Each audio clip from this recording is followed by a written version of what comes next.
Watu 9 wa familia moja waliuawa Jumatano asubuhi katika kisa cha kuchoma moto katika kijiji kimoja huko Ugunja, kaunti ya Siaya.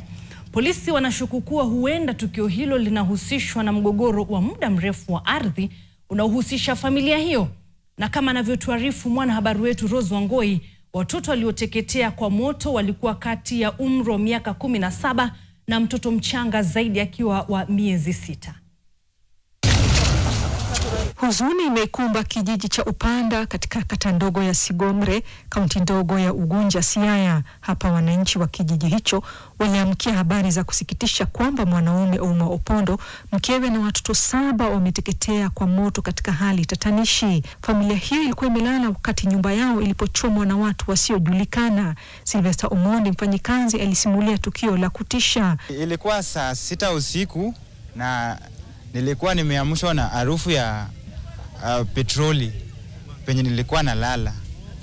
Nikaamka nikapata nyumba imewakishwa moto na nikaenda kusaidia ndugu ya bosi wangu. Hapo ndo umenishika baba. Licha ya jitihada zake za kuiokoa familia hiyo, aliambulia patupu.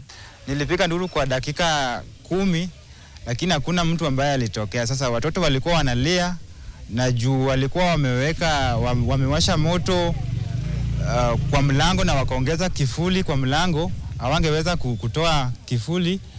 Sasa moto iliwazidi na wote wakakufa moja baada ya mwingine. Watoto wakilia na jina yangu kwa sababu mimi ndio wanakuanga karibu nao.